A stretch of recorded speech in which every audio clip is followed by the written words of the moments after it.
Welcome back, clever home buyers. So we're talking a little bit more about auctions at the moment. And so I just wanted to show you that there's forms out there. Okay. Of course there are. There's forms for everything.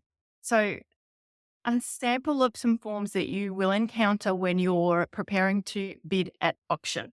So my favorite one, if you're, imagine you're feeling uncomfortable about bidding for yourself.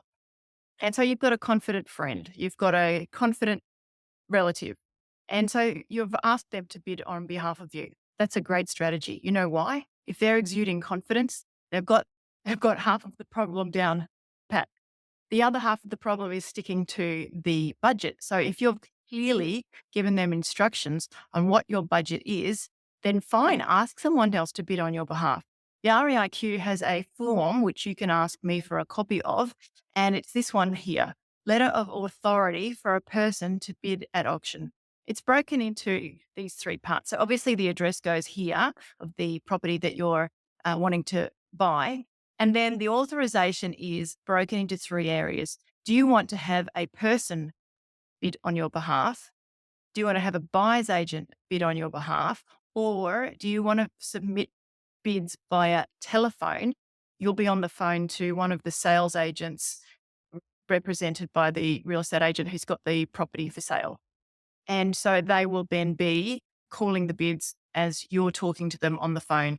Not the most ideal situation because you can't read the body language, what else is going on, and you can't get a gauge for the vibe of the bid, as well as many other things. So that would be my last resort.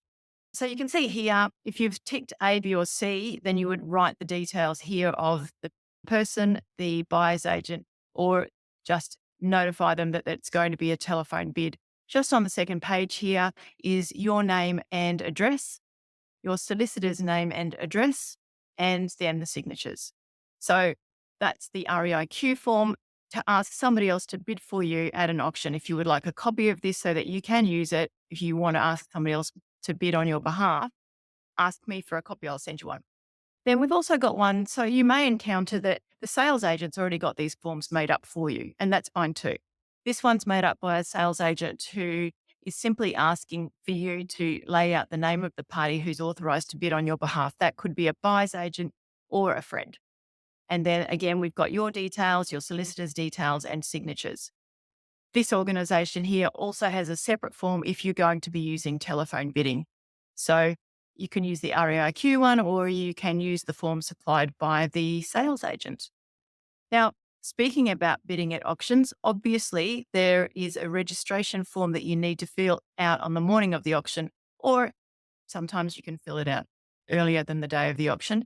And that's asking for your details. And obviously you'll need to provide your identification so that they can check that it's really you. And if you are successful at the auction, you will be required to pay your deposit. Don't run into a problem where if you're only authorized to transfer $5,000 at a time, you need to make sure you've got the ability to transfer the deposit and have it in their bank account as quickly as possible. And so it'll go into the sales agent's trust account. And so I would recommend that you get that cleared up beforehand with your bank, because it is possible that the seller can pull out of the contract if you haven't got evidence of the fact that you have transferred the entire amount into their bank account by the deadline. It doesn't have to be showing up in their account yet. You just need to have that screenshot of the fact that you have transferred that to show that you made steps in that direction. So be careful of that. Obviously, another one, this is with Apollo Auctions up here, you can see. Another one is Apollo Auctions will also obviously ask the seller to supply them with information regarding, okay, what's your reserve? So the auctioneer's got all of this down pat before the auction begins and clears all of this with the seller. You've got copies of these forms in your courseware and you can download them and go through them. There's just one more that I want to go over, and I might do it on a separate video because this form here is also by these people, Smith & Co Realty. I love their forms. They're very clear, clean, easy to understand, and one pages. Who doesn't love those? And so this is the conditions of sale for public auction. I'll make a second video about that. Thanks so much for watching.